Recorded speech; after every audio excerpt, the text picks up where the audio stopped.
तुम्हारी भर्ती रद्द हो जाएगी, तुम्हें कल ही घर भेज दिया जाएगा। मेरे एक 8 साल की बेटी है सर, आज मेरे को समझ नहीं आता मैं उसको पढ़ाऊं या मैं खुद पढ़ूं। सरकार ने, कोर्ट ने, किसी ने हमें ना घर का छोड़ा ना घाट का, धोबी का कुत्ता बना के रख दिया। आत्मा से गाली निकल रही है, वो गालियां किसको लगेंगी, ये श्राप किसको लगेगा, कुछ भी नहीं पता। दीवार पर टंगी यूनिफॉर्म साक्ष्य है सिस्टम की नाकामी और तमाम एजेंसियों की लापरवाही का। ये अनु यादव हैं, साल 2021 में सब इंस्पेक्टर बनी थी, लेकिन फिर आया कोर्ट का एक फैसला कि अब वो सब इंस्पेक्टर नहीं है।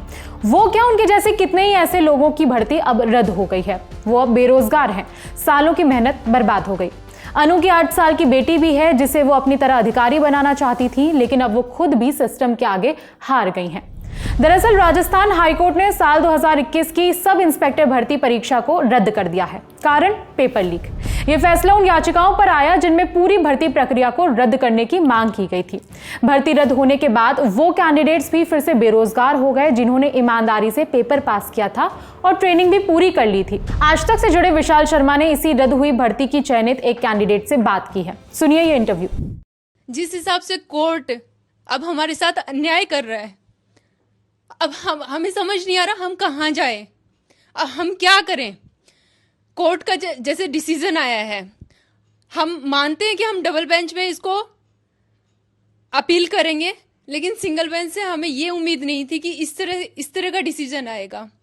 2021 में जैसे मैंने फॉर्म लगाया, उसके बाद मैं 2019 से मैं इस चीज़ की प्रिपरेशन में लगी हुई थी। मेरा RS प्री क्लियर हुआ उसी टाइम 2021 के अंदर। SI भर्ती क्लियर हुई 2021 में, SI भर्ती का एग्ज़ाम दिया मैंने। उसके बाद में 2022 में मैंने फिजिकल क्लियर किया। सर मेरी मेंटली हालत इतनी ख़राब थी, मतलब फिजिकल वगैरह में मैं एकदम बहुत ही पिछड़ी हुई थी, लेकिन फिर भी मैंने साल भर मेहनत की और वो फिजिकल क्लियर किया। उसके बाद हम 3000 लोग इंटरव्यू के लिए सेलेक्ट हुए। इंटरव्यू के बाद में इंटरव्यू मेरा बहुत अच्छा हुआ, मुझे उम्मीद भी थी कि हाँ ये मेरा सिलेक्शन हो जाएगा। लेकिन फिर उसी दौरान ये सब सुनने में आ रहा था कि पेपर लीक हुआ, तो फिर भी हम पढ़ाई से जुड़े हुए थे। उसके बाद में जैसे ही फाइनल लिस्ट में नाम आया, पूरे परिवार में खुशी थी, खुद में एक ये था कि हाँ मैंने कुछ कर दिखाया है। फिर उसके बाद में सपने जैसे ही साकार होने लगे, 2024 के अंदर दिसंबर में बोला जाता है इस भर्ती को रद्द करेंगे। उस टाइम पे हम ट्रेनिंग कर रहे थे। एक तो ट्रेनिंग का सर पूरा बर्डन हमारे सिर पे था, ऊपर से ऐसे ऐसे बातें हमें सुनने को मिलती थी कि तुम्हारी भर्ती रद्द हो जाएगी, तुम्हें कल ही घर भेज दिया जाएगा। मेरे एक 8 साल की बेटी है सर, आज मेरे को समझ नहीं आता मैं उसको पढ़ाऊं या मैं खुद पढ़ूं, मैं करूं तो क्या करूं। सरकार ने, कोर्ट ने, किसी ने हमें ना घर का छोड़ा ना घाट का, धोबी का कुत्ता बना के रख दिया। आत्मा से गाली निकल रही है, वो गालियां किसको लगेंगी, ये श्राप किसको लगेगा, कुछ भी नहीं पता। भविष्य में ये भी नहीं पता कि अब आगे हम प्रिपरेशन कर पाएंगे या नहीं कर पाएंगे, क्योंकि ट्रेनिंग के दौरान मेरा पैर फ्रैक्चर हो गया था। अभी भी मैं रनिंग करती हूँ तो मेरा पैर में दर्द होता है। अब तो ये लगता है कि लोग यहाँ तक बोलते हैं कि इनको ट्रेनिंग दे दी गई है, इनको हथियार तक चलाने आते हैं, तो ये लोग अपराधी, मतलब ये तक बोलते हैं कि अपराधी भी बन सकते हैं ये लोग। तो फिर मैं गवर्नमेंट से ये बात बोलती हूँ, कोर्ट से ये बात बोलती हूँ, अगर आपने ये डिसीजन दिया है कि इस भर्ती को रद्द किया जाए तो हमें फांसी की सजा ही दे दो, वो ज़्यादा बेस्ट रहेगी हमारे लिए, क्योंकि मरना तो हमारा वैसे ही हो गया, आत्मा मर चुकी है एकदम से, अब हम कुछ नहीं कर सकते।